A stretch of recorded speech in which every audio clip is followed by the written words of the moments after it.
الحمدللہ رب العالمین والصلاة والسلام علی سید الانبیاء والمرسلین۔ پیارے ناظرین، ہم نے فیضان اذان یعنی اذان کے فضائل پڑھ اور سن لیے تھے۔ آج ہم انشاءاللہ نماز کا طریقہ شروع کرتے ہیں۔ انشاءاللہ اس کا بہت ہی فائدہ ہوگا، سنیں گے۔ آئیے درود شریف کی فضیلت سنتے ہیں۔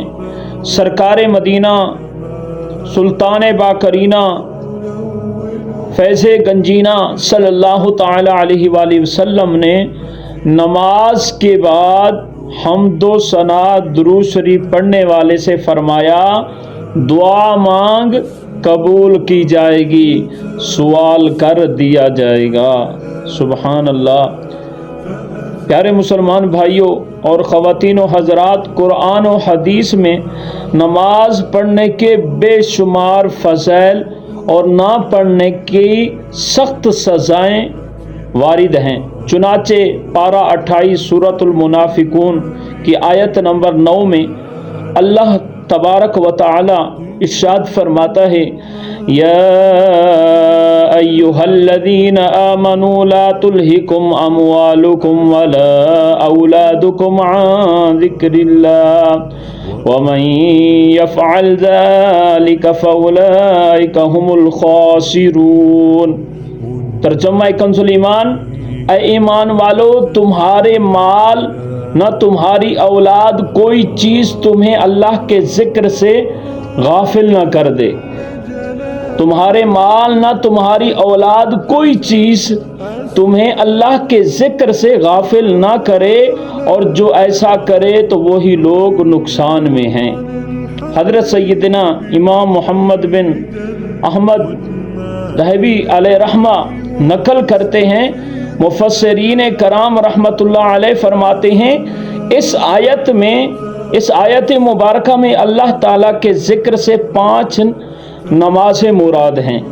پس جو شخص اپنے مال یعنی خرید و فروخت، معیشت، روزگار، ساز و سامان، اولاد میں مصروف رہے اور وقت پر نماز نہ پڑھے، وہ نقصان اٹھانے والوں میں سے ہے۔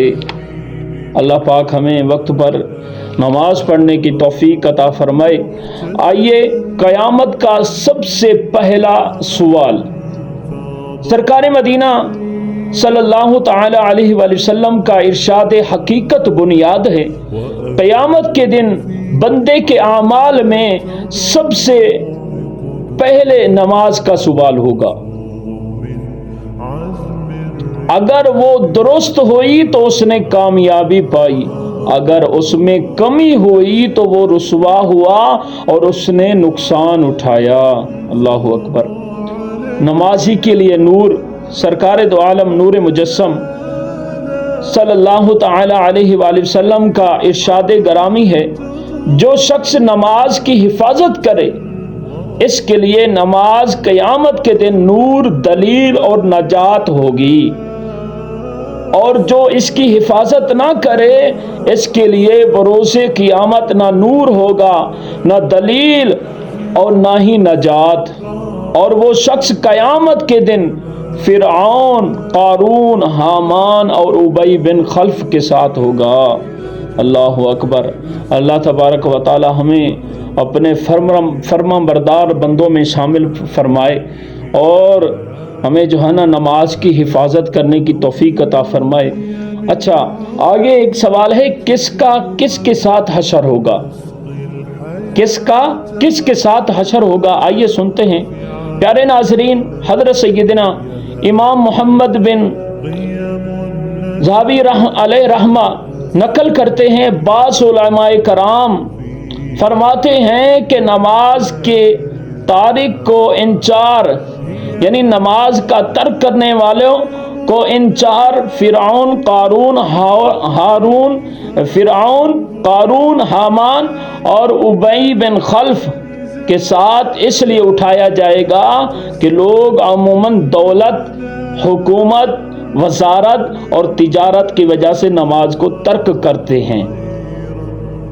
یعنی ان 4 فرعون، قارون، حامان اور ابی بن خلف کے ساتھ اس لیے اٹھایا جائے گا، لوگ عموماً دولت، حکومت، وزارت، تجارت کی وجہ سے نماز ترک کرتے ہیں۔ جو حکومت کی مشغولیت کے سبب نماز نہیں پڑھے گا اس کا حشر فرعون کے ساتھ ہوگا۔ اللہ اکبر۔ جو دولت کے باعث نماز ترک کرے گا اس کا قارون کے ساتھ حشر ہوگا۔ اگر ترک نماز کا سبب وزارت ہوگی تو فرعون کے وزیر حامان کے ساتھ حشر ہوگا، اور اگر تجارت کی مصروفیت کی وجہ سے نماز چھوڑے گا تو اس کو مکہ مکرمہ کے بہت بڑے کافر ابی بن خلف کے ساتھ بروز قیامت اٹھایا جائے گا۔ اللہ پاک ہمیں جو ہے نا 5 وقتہ با جماعت نماز ادا کرنے کی توفیق عطا فرمائے۔ آمین بجاہ النبی الامین صلی اللہ تعالی علیہ وآلہ وسلم۔